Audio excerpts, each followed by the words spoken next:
Good afternoon, and welcome to this council meeting for the municipality of Dutton Dunwich. It is September 24, 2025. It is 5 p.m. and I'll call this meeting to order. Tara, if you'd get us started, please. Moved by Pemberton, seconded by Drouillard, that the meeting of the council of the municipality of Dutton Dunwich opens at 5 p.m. All in favor? And that's carried. First order of business is I was remiss in the last meeting, the first meeting for our new CAO. And to Dutton Dunwich, I want to take this opportunity to introduce Mr. Tony Huad, who has accepted the position of CAO for this municipality. And Tony, I'd invite you to say a few words or. Great. Thank you, Mr. Mayor. Thank you, Deputy Mayor, members of council. Very fortunate in that you guys have the faith in me to lead the organization.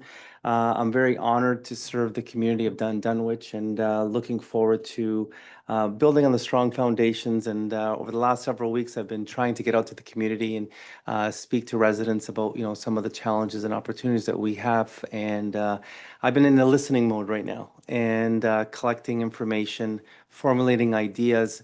So my plan is every council meeting, you'll start seeing a little bit more advancing different things that we're doing. So again, thank you for members of council, for the community, for the support, and hoping not to disappoint everybody. Thank you. Okay, thank you, Tony. Okay, I would remind council of any declaration of pecuniary interest. Seeing none. In your agenda package was the draft minutes from September 10th meeting. Are there any errors or omissions? Okay, the minutes will be adopted as presented to council in the agenda. Tara, are there any items not listed on the agenda? There are none. Thank you. Number 5 on your agenda is a delegation, and we have West Elgin Community Health Center here tonight. And Mr. David James, you're by yourself. I'm by myself. Come on up. Thank you. And the floor is yours. Thank you. First, I say our board chair Dawn apologizes. She is not well. So as deputy.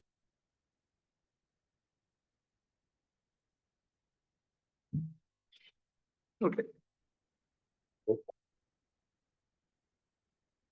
And I would direct those who can look that way to the slides that we have for a brief presentation.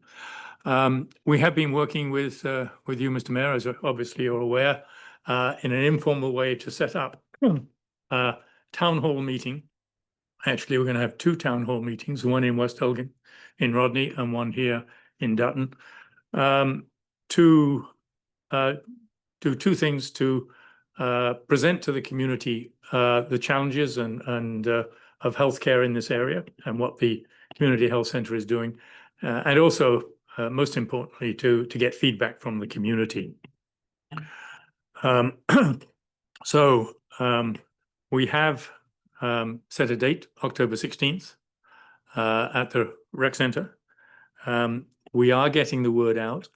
It is unfortunate that as of last Thursday, the Chronicle is no longer being delivered. The ongoing dispute between the Postal Union and Canada Post, the union has decided they're not going to deliver anything which is a flyer, and the Chronicle is counted as a flyer. So that's one method we're not going to avail ourselves or be able to. However, and Larry Schneider was going to write at least 1 or maybe 2 articles about the town halls. However, we are getting the word out. We're contacting all of the excuse me, not-for-profits, the Kiwanis, the Optimists. Everybody will be getting flyers out to the local churches. We do have flyers. They'll be posted in everywhere we can get them up. So, and word of mouth, of course, is important. Sorry, I should be telling you to advance the slides, shouldn't I? Okay. So, and the next one. So in 2023, West Elgin Board initiated active advocacy to address wage parity and the need for more primary care practitioners. We've engaged municipal representatives. We've been certainly talking to Rob Flack quite a lot. And at the fairs last year, we had a petition and we gathered 800 signatures. It's interesting to note, I was at both fairs and nobody got past my table without being asked to sign the petition. I'm not shy. And of all the people who went past, I think I can boast that I can account for at least half of those 800 signatures. And of all the people who went past my table, my opening words were, "Would you sign our petition?" Which of course gets a response, "What's it about?" Which opens the door for me to tell them what's it about. Of all the people I approached, only 2 declined to sign the petition. One person said, "I don't sign any petitions ever." Okay, fine. And the other person who declined to sign, a gentleman, walked on by. "No, I'm not signing."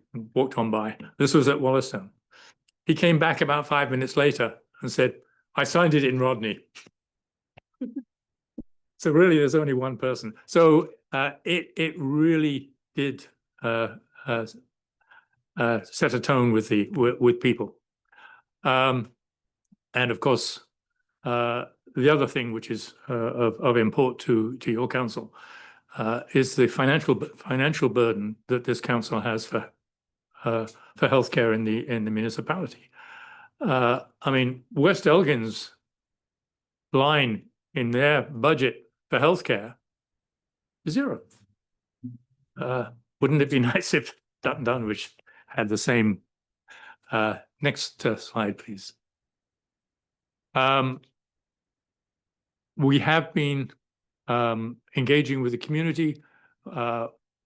We have been promoting our local needs as much as possible. A town hall forum provides an opportunity to discuss community concerns and areas that are top of mind. Topics beyond health will generate a greater response and participation.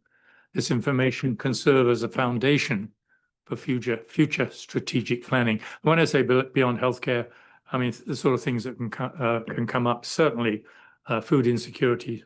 Certainly, the concerns with housing and the cost of housing. So there are things that really come under the umbrella of healthcare. Next slide. We intend at the we want to encourage as much participation as possible. So we're going to ask people to sit at tables. Hopefully 7, 8, maybe up to 10 people at a table, different topics, so they can choose which table they go to. And we'll start off with a couple of presentations. I'm sure Mayor Hens, you'll be saying a few words. I will be saying a few words on behalf of the Community Health Centre, but fairly brief. And I want to emphasize, from my point of view, this is not going to be partisan. I'm not going to throw any stones at the province, even though we want more funding for them. It wouldn't do any good if we were doing that. So we'll divide them into tables. We want a facilitator and a recorder at each table, and that in smaller groups, people are more comfortable speaking out rather than getting up into speaking to a microphone with in front of maybe 50 or who knows how many people. So those are the topics that we've come up with at the various tables, and we'll be we'll be able to make quick changes if we have to on the night. Next slide. So ideal table size 7 to 9. We will ask people, what are your greatest concerns, and we'll gather that information. Ask them to write it on a sticky note, put it on a board, and say, okay, now which ones occur the most frequently? Can we identify 3 themes that are the highest priorities? And the first one that always comes up is, why can't we have a walk-in clinic? We heard that 30 years ago when we first opened. Next slide. So we are getting the word out, flyers, posters. articles in the Chronicle. Larry is trying to arrange for bundles of the Chronicle to be available at supermarkets or other places where people can pick them up if they won't be delivered. He's working on that. We're hoping municipal electronic signs will be advertising it.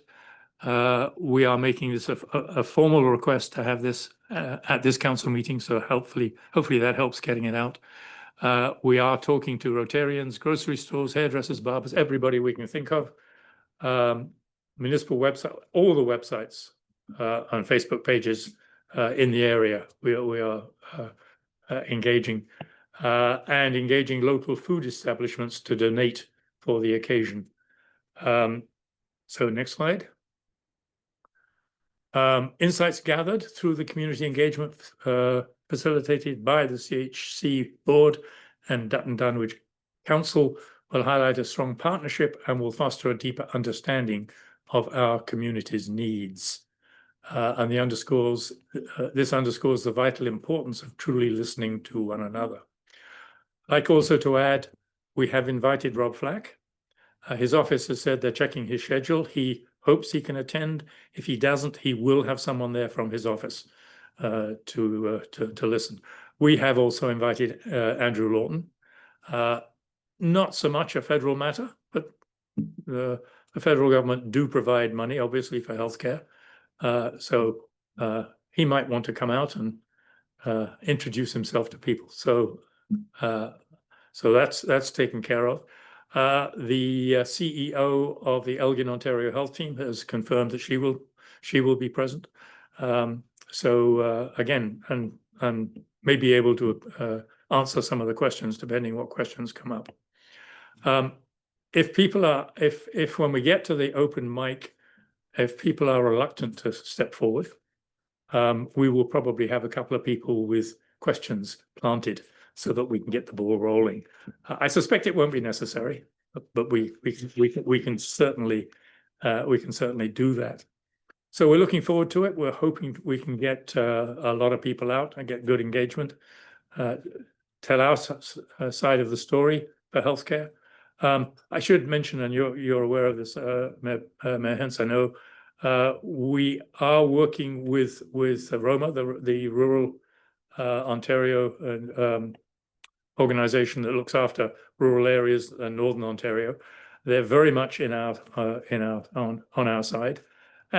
Excuse me, as our AIM, the Association of Municipalities, and as you're aware, we've made a presentation to County Council as well. So with that, as I say, it's a formal request, if you like, for the approval of this council for the meeting on the 16th. And are there any questions? Well, thank you, David, for that presentation, and I'll open the floor. Are there any questions of council this time? Clear? One thing I got out of that is staff will do what we can to get the word out with our social media and maybe some businesses in town that we could provide some flyers for. Excellent. Okay. Yep. Go ahead. Just on that, I know that the county has a really good platform as well for socials. So if we could get the information out to them, I'm sure they would also. Will you do that, or do you want them? You'll do it. Thanks. Yeah. And I had another question, but I'll save it till the meeting. I'm just thinking about your satellite that you have here. And I've been curious for quite some time if there was any opportunity for expansion, or if that took, I know the answer. Or if that would take a little bit of lobbying to get what you need to provide something in the satellite. I wouldn't say councillor, a little bit of lobbying. I'd say a lot of lobbying. Yeah, I mean, when we were meeting with Mayor Richard and Mayor Mike, we talked about, what would our dream be? What would we really like to see? And the ideal thing would be a hub and spokes, and that's what the province's new expert is. Dr. Jane has suggested that that's the best model, and also a model where you're not just going to family doctors, but you've got all those other things to support the physicians, whether it's diabetes teams, whether it's dietitians, whether it's mental health counselors, which we have all those things at the health center. So ideally, we would love to be able to expand and to put a doc on a couple of nurse practitioners here in Dutton.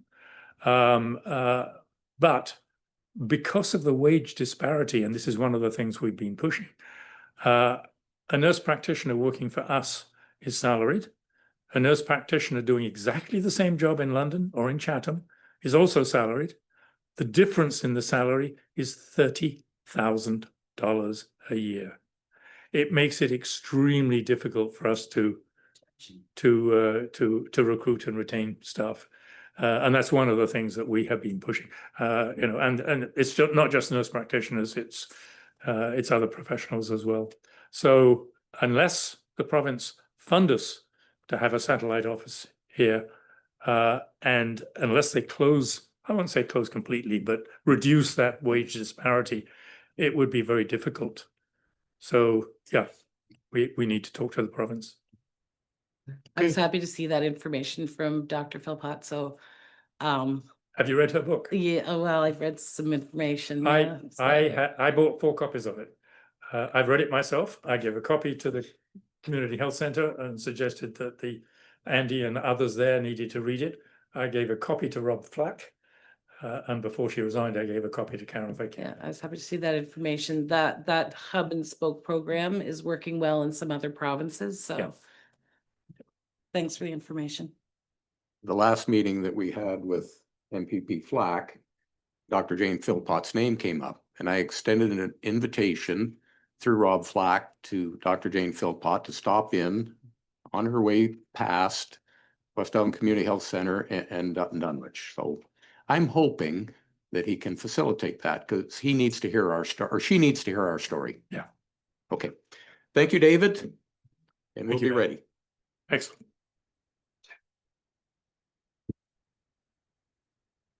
Thanks.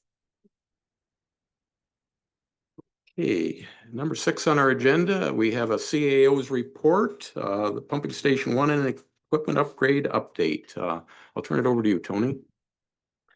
Through you, your worship, members of council, this report was intended to provide an update of our current process right now of some of the work as it relates to pump station number 1 and the equipment upgrade. Some of the information is very well known. What happened March 12th, 2025, as it relates to the interim control bylaw. So some of the work that we've been working with Dylan specifically on how do we start to add some additional temporary capacity. And as you see in the report, there's projected between 15 and 30% additional capacity if we're able to make some of these short-term solutions. Obviously, and I kind of went into a little bit more detail of what a wastewater clarifier is. Again, we do have one online. The second one would be working in parallel. So one of the challenges, this is not something you can buy off the shelf. It actually has to be manufactured with specific details to fit our tank. So that's the little tricky part of this. But however, the plan is still going forward. As you can see in the second page, the timelines, we're trying to get this as soon as possible, awarding the contract and get them to start manufacturing this equipment. The sooner we can get it in, the sooner we'll get closer to having our wastewater capacity issue at least identified and resolved. So looking at some of the financials of what it would cost, we try to identify what those costs are going to be, as well as we start getting information from the supplier, those numbers will start to get finalized.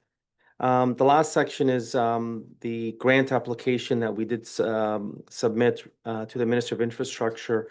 We're hoping, and we have not heard any news yet, but we keep pressing for more information on when we can get grant funding for this. And the municipal contribution of the $6.4 million is $1.7 million that would be our contribution, and the lion's share of the province would be paying 73% or $4.7 million. So this would be a significant injection into solving our short-term problems, as well as we're looking beyond this. Once we can get this in place, we're also going to be looking at planning for the next 30 to 50 years. So we have additional capacity at that time, and open to any questions. Councillor Grulard. Just one. I got the gist that there's no timeline on the grant funding. They'll let us know when they let us know. Are we able to start the project without the notification of the grant funding? Start the project. Does the grant funding discriminate if we have started the project? That's what that clear? I think so. We have no choice but to move ahead with this. Okay. So there isn't many options. Option number one is that we do get the grant funding, and our contribution is 1.7 million, and that would be debt. It's not something that we have in reserves set aside. So the further this gets delayed, it has a ripple effect on other things that we're going to be discussing here tonight. So I can't stress enough the importance of getting this funding from the province. It will definitely move things along. We're also looking at when this equipment is supplied and delivered, we're going to be really pushing the general contractor to have things ready in place. So any pre-work that they can do, again, trying to, as much as possible, shorten those timelines. Any work that they can do prior to that. So when the equipment comes in, even if it's in the middle of winter, I'm already thinking about contingency plans, what we can do to ensure then, we get that installed. And, we know that winter is always going to be here every year. So if we can start planning for that. So there's a lot of work that's happening behind the scenes to ensure anytime we can save a week, a day, an hour, we're trying to get those timelines as short as possible. Thank you. And further to your question, Councillor Grulard, we have recently met with MP Flack, and he has our schedule. And at no time did he say you're hurting yourself on a application because he knows we have to move ahead. So we're not jeopardizing our funding. Thank you. Thank you. I knew I wasn't wording it correctly, but you got my gist. Thanks. Or Deputy Mayor Loveland. And I guess this is maybe to Jason as well as to Tony. I know that Dillons have met with the MOE to talk about this expansion. And I know at one time they weren't supportive of us putting in the pumping station. I just wanted to get an outcome of that meeting. Are they supportive of us going ahead with this small expansion? I think I can answer that. What they weren't supportive of was one or the other. It had to do them both. Because if we get the wastewater to the plant quicker and can't handle it there, that's a problem. So we got to do them both. But the clarifier is moving ahead first because that's a project that could be done at any time in the winter. So we'll confirm that, but I think that is how MOE was ready to approve it. Mr. Mayor, I can add to that if you'd like. Go ahead, Jason. Okay, I was going to say that the first councillor's question, the funding can still be backdated to work completed, I think, almost like a year ahead of time. So even a bunch of our consulting fees from our previous work would still be applicable under the fund. And then the second question, so we are going to be meeting with the MECP in the next couple of weeks. We have to review the status of the existing EA as well as the report that Bandard and Tarek put together, basically to get their blessing on the re-rating of the plant. So that meeting is going to happen in the next couple of weeks. And so there'll be, we'll basically be bringing them up to speed with everything we've been doing over the last few months. There hasn't been a lot of communication back and forth, but that's going to pick up here right shortly now that we've finished the re-rating and we're kind of moving forward now. Okay, thank you, Jason. No problem. Councillor Pembroke. Yeah, thanks, Mayor. Hands through. I guess I just have a clarification question because I remember Dylan doing the report and they talked about like a $1.7 million temporary solution. And I understand that the ideal thing would be the $6.5 million solution. If we don't get the funding, is there still some solution at that $1.7 million or in that area? Because that was an estimate, obviously, that we're looking to move forward with. Jason? You wanna Yeah. handle that one? I can. Unfortunately, I don't know that there's a lot of options, and we haven't necessarily considered a lot of options outside of that. Like I would say this is already, it's the pump station in Fort Spain is already going to be setting you up for the future, but it's kind of like the most economical we can make the project at this current time, I guess. And so that's the other important part I want to clarify, like as part of this report, it's not just the clarifier and the equipment that's going into the plant. It's that combined with the pump station and upgraded force main that's going to get you this additional 20 to 30%. And so obviously out of that 6.5 million, like a big portion of that cost is the force main and the pump station itself, but that has to be completed in tandem.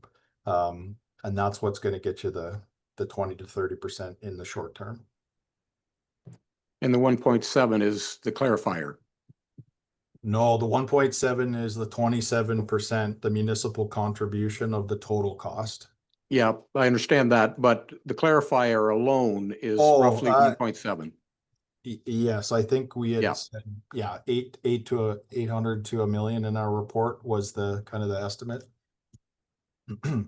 Okay. And just as an update, we'll be providing a report to Tony tomorrow on our recommendation for the clarifier supplier to go through. We've got information and we're just finalizing that letter today, but we've got quotes in and timelines from 2 suppliers. So, but it appears that the contractor that we're going to recommend, their cost is in line with what we had provided previously. Councillor Dreyfus. I just want to be clear, I'm not quite following the full situation here. So we're going to go ahead with the clarifier at the cost. We're still what I'm understanding is we're still at risk of proceeding with the project. I know we have to proceed. We're still at risk of funding. So we still could, as a municipality, potentially fund 6.5 million if we don't get the funding from the province. Is that correct? Through your worship, that is correct. So if we do not get the grant funding and the will of council is to proceed with the project, we would be on the line for the total 6.4, almost $6.5 million. That's why this is a very, very significant ask that we're asking of the province for these grant funds. Yeah, and I understand, and I do believe we have support, but do we have debt capacity for 6.5 million? Is, I guess, the bigger question we should be asking in event. I know it's a very precarious situation we're in, and I understand it's difficult for all of us, but I guess that's my question. As it relates through your worship, as our current debt levels have continued to increase, this would put Dutton Dunwich in a very difficult financial position if we had to carry this debt. We would have some very difficult conversations with the province as our debt level would continue to increase to the point where serious meetings would have to happen.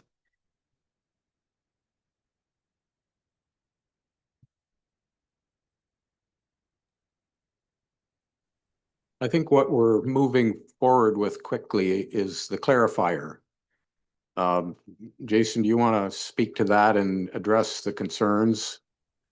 Yeah, unfortunately, as Tony mentioned, with the clarifier, it's completely custom. And so we've reached out to two suppliers and provided the information and requested quotes. So we've got two quotes from two different suppliers. Essentially how it works is they require partial payment immediately to produce shop drawings, and then upon shop drawing approval, they require partial payment to move forward with fabrication. And then they actually construct it, over the winter months, and then basically it would be already taken care of when the contract's awarded to the general contractor. And then basically they just would receive that equipment from the supplier in the spring, install it, and then the final payment would be routed through the general contractor to the clarifier supplier. But it's just it's just how things go with clarifiers. It's very, very customized work. And in terms of payment terms, paying the majority ahead of time is just industry standard. So we'll be making a recommendation, like I said, on that tomorrow, but couple of differences in terms of delivery and price. But like I said, the one that we're going to be recommending is able to, I think, deliver, they're proposing in March, and is in line with our estimate for supply. So like I said, that recommendation letter, apologies, it wasn't ready for today, but Tony will get that tomorrow. So what we're sticking our neck out on right now is the 1.4 roughly on the clarifier. Go ahead. Just one comment though, I guess we're gonna do the clarifier. We can't do the, at this time, we're not proceeding with the force main. But in order to get the EA approval, we need both in line. So we're moving forward with the clarifier without the EA approval. And that's, I guess, I'm not trying to put a wrench into this situation, but I'm just a little bit confused with how we can do that. Jason, you want to handle that?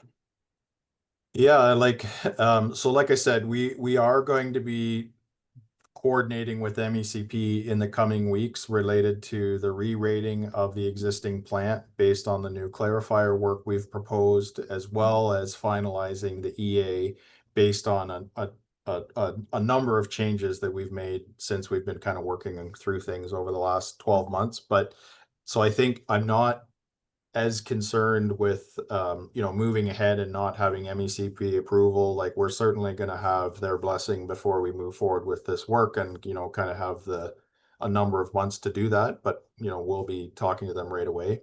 In terms of the funding, I guess, like, based on that discussion that Tony mentioned, like, it'll be a difficult discussion that you'll have to have, but you won't be able to proceed with just the clarifier.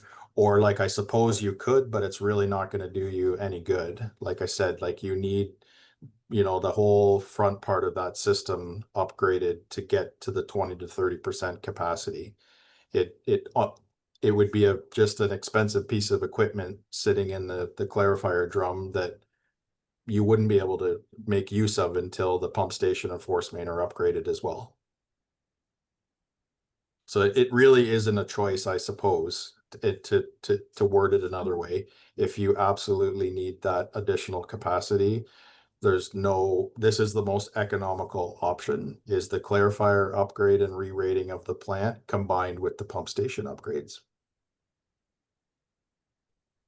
Okay, through you, your worship, if I can also add, in addition to going through this process, I've already started looking into what that debt would look like, who would be carrying that debt, whether it's a short-term debt until we hear some information from the province. So we're going to be in a position that we won't be tied down to any long-term debt if we had to proceed forward, depending on the amounts, whether it's the 1.7 or the 6.5. So I'm having those discussions now, getting those in place. A report will be coming back to council for full approval. Obviously, we can't do it without council's approval. So we're looking at all the options to make sure that we have our debt capacity, our debt issuer in place. Short-term commitment, we do get the grant funding, being able to go back, pay that debt off quickly to minimize any interest payments. So again, we're looking at all those scenarios and planning for worst case, best case possibilities. Councillor Pemberton. Well, yeah, sorry, and I guess I'm still just a little confused, Jason. We're saying now that we have to do both in tandem, but I remember having conversations with members from the public that got the opinion that there was a $1.7 million temporary solution. So I guess I just want an explanation so everybody understands that there is there not that solution any longer, or where did that solution go? Sorry, 1 second. Where do we go here? Can you hear me? Yeah. That it's still like it is still a solution, but I think that the $1.7 million option, like that was a reduction in what was being recommended in the initial EA, which was, you know, $15+ million for that complete upgrade. So you were always going to require the pump station and force main upgrade no matter what. That was always going to be there. But essentially this $1.7 million is in the short term, combined with the pump station upgrades, it's going to get you 20 to 30%. Where previously we were saying the pump station and the force main plus a $15+ million expansion would then set you guys up for the next, you know, 25 years sort of thing. So that's the difference, I guess.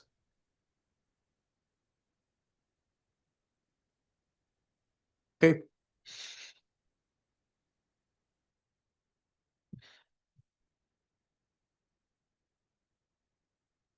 Anything further on that report? I see no other option, and yeah, we're at risk. We're at risk now.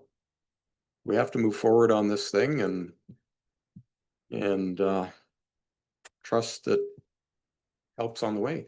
Just make one comment, just stepping back to Councillor Pemberton's comments.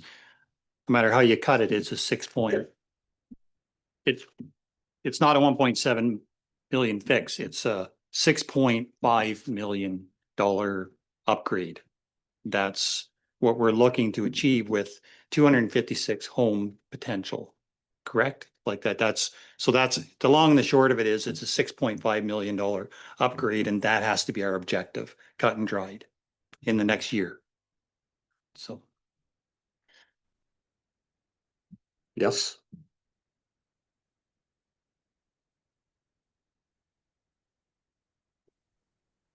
If I can add though that yes, that is correct, but also note that the pump station and force main that have been designed such that they are not going to be required to be replaced anytime in the immediate future. So the wet well has been designed for ultimate build out of like at least a 25-year plus horizon. And so at some point in the future, you will be able to replace those pumps. And so it'll be a relatively simple upgrade, I suppose, to match that into, say, potentially $20 million upgraded wastewater treatment plant, if that's the way that it went. That pump station and force main are kind of future proof the best we can. Okay. Thank you, Jason and Banner, if you're on there as well. Just me today, but thank you very much. Appreciate it. Thank you. Yep. Hi there. Sorry, just to pop in, Sasha Bailey here. I'm just curious. So basically just listening about everything having to do with the crisis that we're currently in. I didn't gather a single bit of time frame, like nothing definite for all of the personal investors who have really given the shirt off our back the last couple years in Dutton, especially this year while we've been at this complete standstill. We need more guidance. Okay, Sasha, I'm going to cut you off there now. Thank you. It's not a public meeting, and those dates we're working on, and we will be bringing that forward. Perfect. Okay, yeah, because I just didn't hear any of that here. Thanks so much. Okay. All right.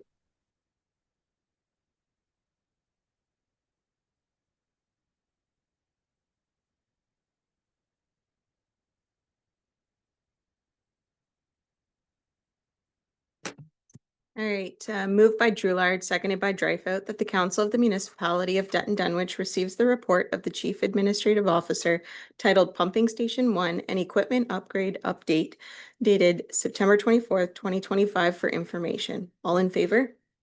And that's carried.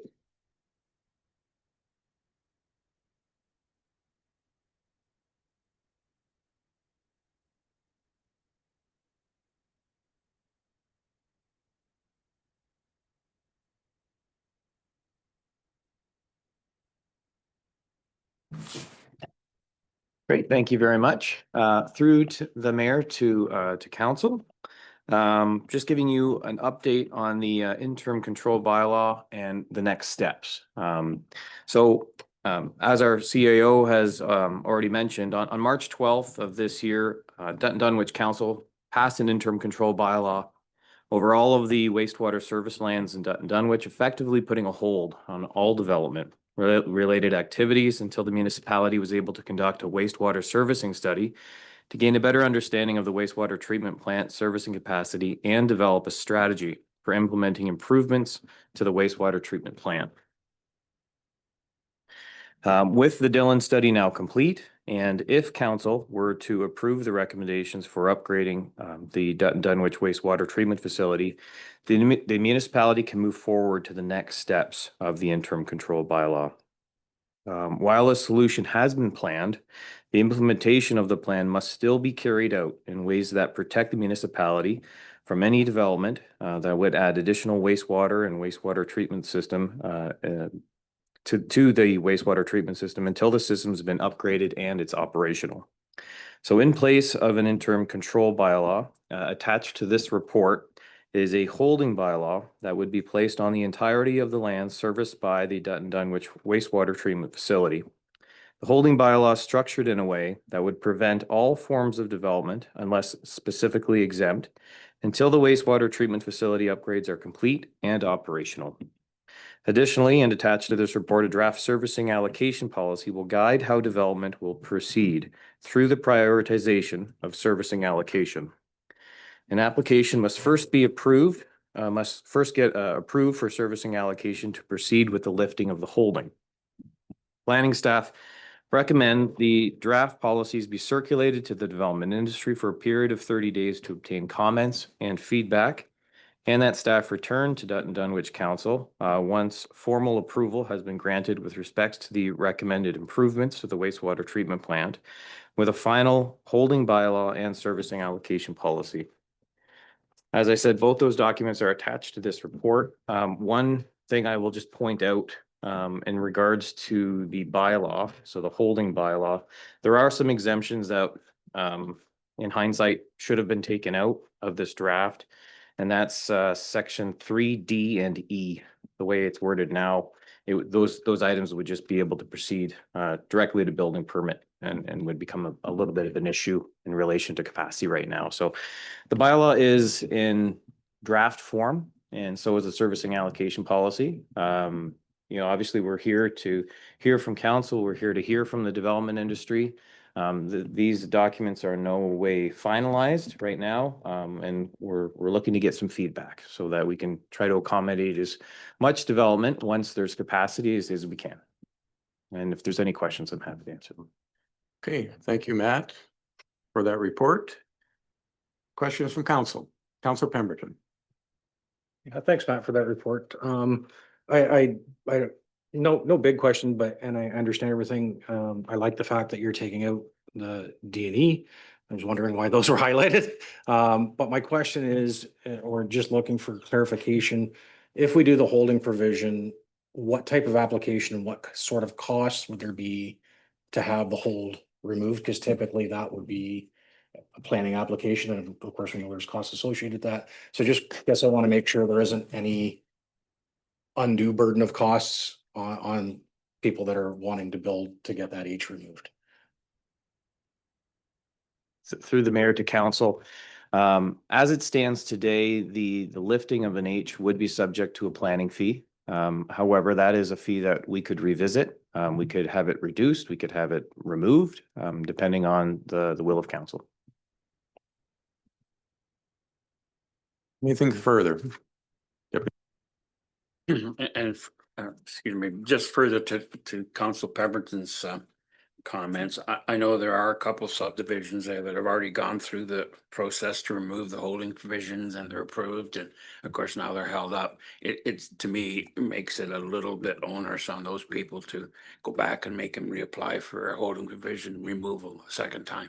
So I guess that's just a comment I'll make. Anything further? Go ahead, Councilor. Yeah, I guess, is there another planning mechanism that I guess I'm not aware of that? Or is there a way to write in the exemptions that the subdivisions that have approval? Cause you've identified the downtown core and the infill residential projects. Is there a way to not necessarily exempt, but exempt until, and just not put a hold on it in that exemption spot? So there wouldn't be an H on it, but they aren't exempt, or they're exempt once the draft plan's approved, or sorry, once the wastewater capacity is there. Yeah, through the mayor to council. So there are two steps that would need to be accomplished in order to proceed with development if and when the H gets put on. So step one would be the development would have to be awarded servicing allocation through the new servicing allocation policy, and then the H would then need to be lifted. There are criteria in order to lift the H. One of those criteria being it has servicing allocation. Within the servicing allocation policy, section 2.1 lists a number of exemptions to the policy. Those exemptions include things like subdivisions that are already registered and are waiting for building permits. So if you are a developer and if you've already registered your subdivision and you're literally at the phase where you need those permits, you will be exempt from this policy the way it is worded today. If you are in a similar situation, you're a commercial development, you are site plan approved and you're waiting for building permits, the same idea. So section 2.1 lists those exemptions. And then if you're exempted from that policy, having the H lifted becomes just a planning process at that point. So, yeah. I think it's a step forward. It shows to the developers that we're moving forward on this issue. And also there is 30-day consultation period. So we will hear from our developers, and I think we already have, Tony, a number of discussions ongoing. So anything further from council on this? Go ahead, man. Just one further point. As part of that 30-day review, we are very interested to know from council where you want to put your priority. The short-term solution to the servicing, it will give you a certain amount of equivalent units, 256. Some of those 256 units will have already been accounted for some of the things that are already in the hopper. So it will be important for council to think about where you want your development in the short term to be, because your short term might be from now up to 5 years. I don't know where that is. So do you want to prioritize development in your downtown? Do you want to prioritize industry or commercial development or institutional development? I know there's some schools that need to be expanded, things like that. Those are the kinds of things that this council will need to think about. And those are the kinds of things that we put into these documents to give those types of developments priority. Thank you for your presentation. Further to that conversation, in the bylaw recommendation, the request for service capacity allocation will be considered by municipalities development review team. Who's define who the review team would consist of, or your recommendation, and how we would go through that process. And the other part that I wanted to mention is this kind of aligns. So we're I guess through the process, the review committee would determine the point value per application. So the and I like the approach in general because it can stimulate economic activity within your own municipality and set the tone for the direction of the municipality. The only part that I was wondering about is in lining up with the official plan from the county, which is actually in our agenda package. There's a lot of emphasis on community improvement and the impacts of community improvement plans on a municipality. So the focus is doing everything they can to attract, or like literally it says, to the key attraction to the county for visitors and the collection of county settlement areas, quaint and picturesque towns. So I guess my question is can we incorporate community improvement points in an application? So what value are you going to add to our main street? How do you perceive, how does your application fit into this approach? So is that something we could look at as well? So the two questions that I asked. So Yep, and through the mayor to council, both great questions. I like the idea of incorporating something like that into the point system. That's something we'll take note of. And it's something that could be added. And then the development review team, we're looking for feedback. Who should that consist of? Probably experts, staff level experts. Yeah. So that is yet to be determined, but something we need to put our head to.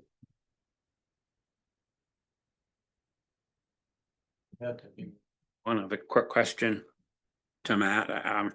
We just had a month ago or better, we had a fire across the road here. So when this property owner is ready to redevelop either here or on his other property, would he be stopped from this? I mean, he's basically lost his, he's not using the sewer now, but he did have capacity before. Is that something we can put a clause in our agreement to cover that? I believe under the current ICBL, and we've been chatting with that property owner. It sounds like that is something they were hoping to move ahead with sooner than later, and our planning team is absolutely ready to move ahead when they are.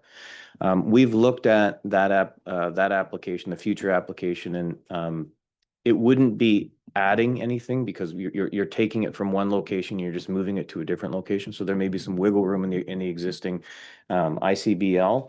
And then in terms of the holding bylaw, that's something that we could look at incorporating as well.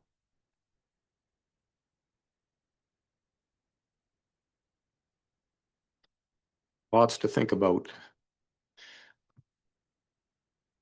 Anyway, Matt would be open to slip him an email if you have further inquiries, or Diana. But I think it's a move forward. That's what we're contemplating here. With everything we're doing with the wastewater treatment plant, yeah, we're sticking our neck out a little bit. We have no choice. And I think there's a stigma applied to an interim control bylaw. We've heard about that. So if we can move forward to an allocation policy where we will have capacity and not forever, it makes sense to me anyway. Anything further on that one?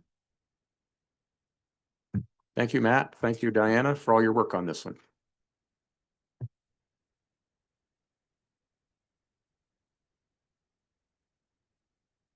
Resolution, please. Moved by Dreyfus, seconded by Loveland, that the Council of the Municipality of Dutton Dunwich receives the report of the planning consultant titled Interim Control Bylaw Next Steps, dated September 24th, 2025 for information, and that council receives the draft holding bylaw for the wastewater serviced area of Dutton Dunwich and the draft servicing allocation policy for information, and that council seeks public input related to the draft holding bylaw for the wastewater serviced area of Dutton Dunwich and the draft servicing allocation policy. All in favor? And that's carried. Okay, thank you. There is no correspondence. The consent agenda. We have 5 items. Lower Thames newsletter. Municipality of Blue Water, closure of before and after school programs. Elgin County notice of application for consent application on Walnut Line. And Elgin County official plan approved, and Hydro One notice of completion of draft environmental study report. Does anyone wish to speak to any of those? Councillor Drouillard. Through you, Mr. Mayor. I would like to support the municipality or the township of Blue Water. Just support their motion. There is an incredible benefit to before and after school programs to families, particularly young families, and other than the education component of the before and after, it relieves a lot of it allows a lot of people to go to work and know that their children are safely cared for. So I would like to support that if Okay. See any issues with council on that one? Staff will take care of that. Any other comments on any of the consent correspondence? Through your Mayor Hens, just Lower Thames Valley and the municipality of Dutton Dunwich, October the 4th, the tree planting that's at the Sons of Scotland Park. So I think just make note of that in the report. So. Thank you for that. Anything further? Seeing none, resolution please, Tara. Moved by Loveland, seconded by Pemberton, that the items on the consent agenda be approved. All in favor? And that's carried. Okay, any unfinished business? See none. Any new business?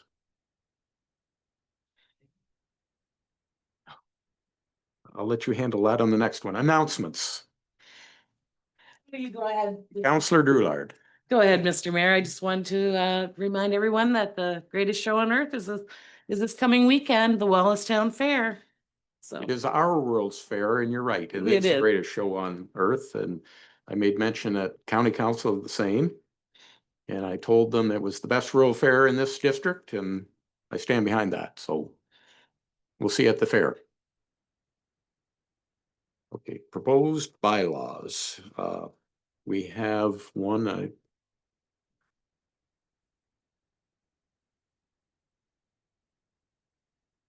Get to it.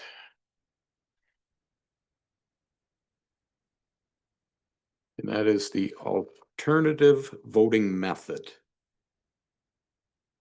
Anyone wish to? Okay, go ahead.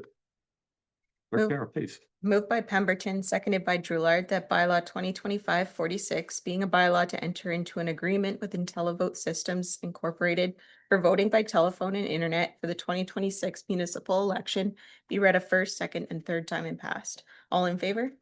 And that's carried. Let's hope we get better than what, 28% turnout? The next municipal election. And confirm proceedings. Kara, please. Moved by Drouillard, seconded by Dreyfus, that bylaw 2025-47, being a bylaw to confirm the proceedings of the municipal council of the municipality of Dutton Dunwich, be read a first, second, and third time and passed. All in favor? And that's carried.